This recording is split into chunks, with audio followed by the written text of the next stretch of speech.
Yo, what's up, everybody? It's your boy King Bean, and I'm back. And welcome to another episode, the bonus episode to Teamwork That Makes the Dream Work. This is part four. Um, as I talked about before, this is just going to be a recap. So of everything we talked about in the previous video. So if you haven't watched the videos or you need a refresher, go back and watch the other videos. They're in the playlist on my channel right there, King Bean 904. Go ahead and watch it. I might put a link in the description. Not sure if I'm going to do that right now or not, but go back and watch it. So, also, I hope that you guys are enjoying the gameplay in the background. Yeah, it's the exciting conclusion to the game that I was playing between the Warriors and the Cavaliers. And also, this was part of the inspiration of me doing this series because watching the NBA Finals and watching the Cavaliers and the Warriors play, and if you watch the finals, you understand what I mean when it came to teamwork. You saw how the Warriors had to overcome the Cavaliers, and the Cavaliers was a very strong opponent.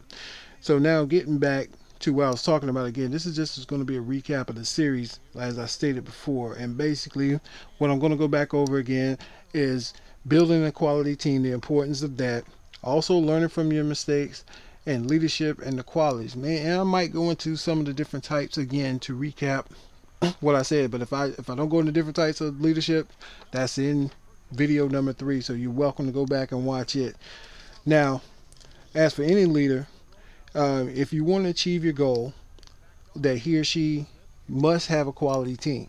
Yeah, you have to have a quality team because you can do it on your own. As I stated before in my other video, you can do all that on your own, but it's going to be very very difficult, especially if your project gets too big or things get too large and you can become wildly successful or you could be failing because things are too big for you. So it's important that you get a quality team. And also when you have that quality team, you have to define roles for the people that you have on your team. They have to know what they need to do, what their responsibilities are, and what they are in charge of, because it does you no good to have a quality team and you put them in the wrong position. Just for an example, let's say if you got a basketball team, you're not going to play your center. Now LeBron James is an anomaly, but you're not going to play your center at point guard. You're not going to do that, and you're not going to put your point guard in the post because that's not going to make you effective as a basketball team. So you want to put the right people in the right position so you can succeed and achieve whatever goal that you have, because that's highly important. That's the way you're gonna maximize whatever potential that you have from out of each and every one of your people on your team. So understand that that's very important. You want to put the right people in the right position so they can succeed. That means that you succeed. You know. Also, I remember one thing my boss told me at my job, and when we had a managers meeting, he was telling us. He said, "Hey, you can delegate jobs, but you can't delegate the responsibility." And understanding that overall, the success of whatever goal you want, and if you're the leader, overall the responsibility is yours. It's your responsibility to take care of the team and take care of the project and make sure everything is done right and make sure everything is done on time. And that's what you want to do. And you also got to hold your people accountable. They got to be accountable for what they do. You can't just let them slack off and not perform up to the best of their capabilities, because if not, your whole team's going to end up suffering. So make sure everybody's pulling their own weight. If they need help, then you help them out, or if you need help, they need to help you out. But you got to hold them accountable. Keep them focused. You got to keep them focused on task. That's another thing that a leader has to do. Has to keep his team focused and keep them looking forward and keep them moving forward and making sure they're getting things done. Also, with a quality team, you're more willing to take chances, which is good.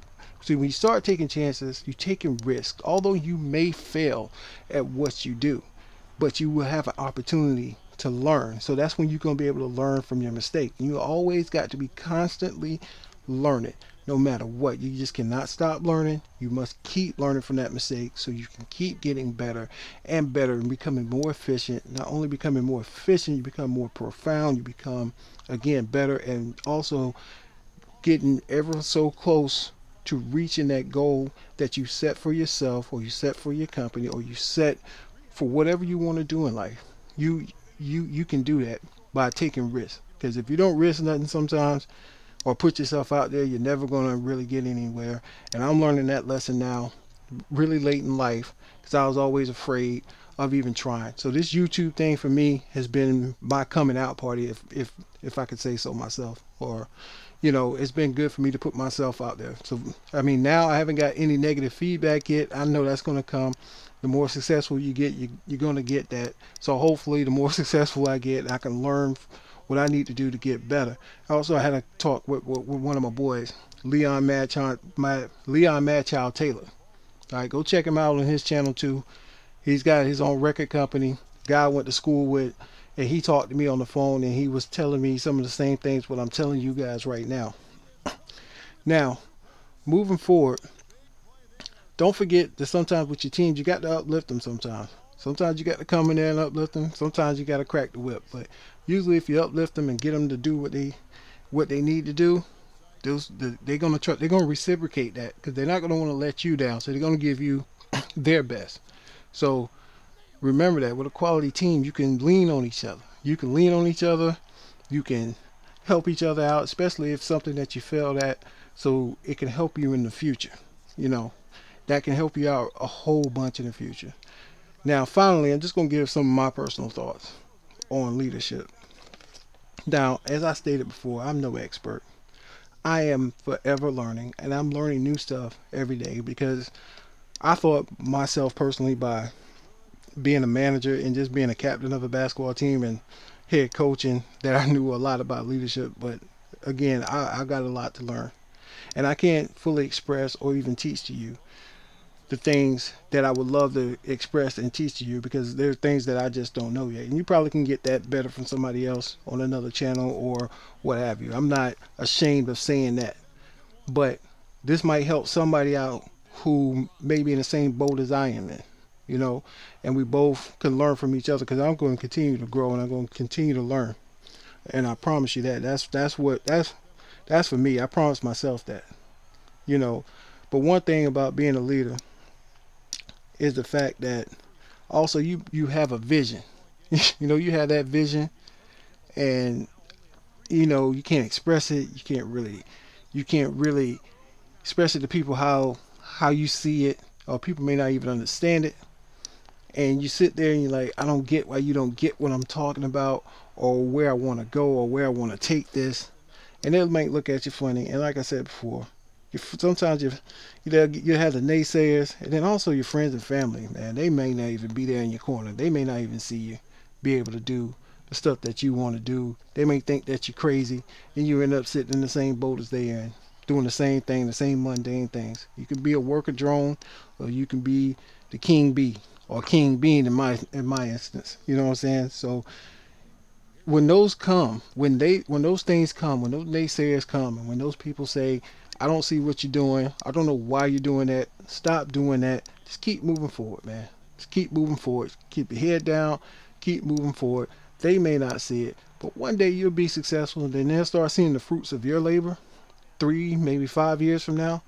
Then it goes like, oh, okay, now I see what you was doing. Can I hop on? Now that's when you got to make that decision of, do I let them in, or do I just let them go by the wayside? So that's on you.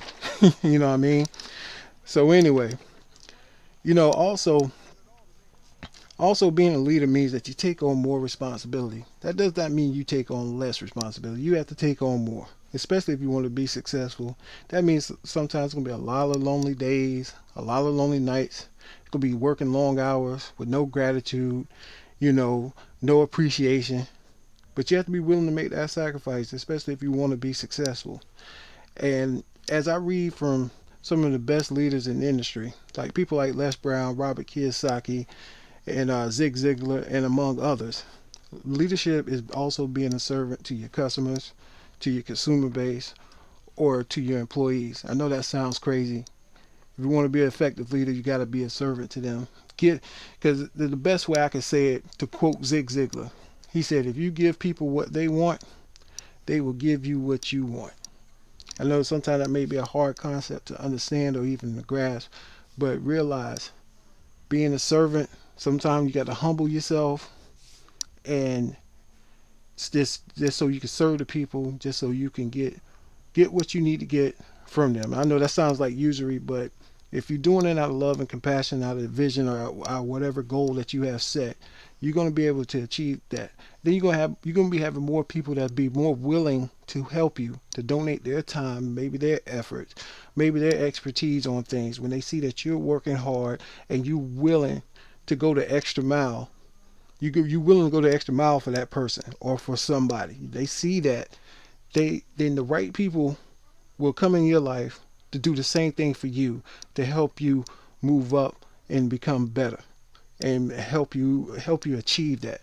And I hope you really take that last part, what I'm saying, to heart. Just please take that to heart. And because right now there's a lot of selfish people out there in the world. There's a lot of people who have stuff and they don't want to help you with anything. But you gotta make sure you surround yourself with the right people. Get with the right leadership group. Find your good mentor group. If you can't find one, just start one. Because you'll start attracting the right people. You'll start attracting the people that you need in your life, the type of people that will be there to help you, to maybe help you see, realize your vision of what you want to be. But again, like I said, leadership is a lot of responsibility. It's a lot of responsibility. It's on you if you want to be the leader. A lot of people want to be leaders, but they really just want the title. They don't want the responsibility. All right, it's your boy King Bean, and I'm about to sign out. So shout out to everybody who watched it. Thanks for watching, everybody. It's your boy King Bean. One love. Peace.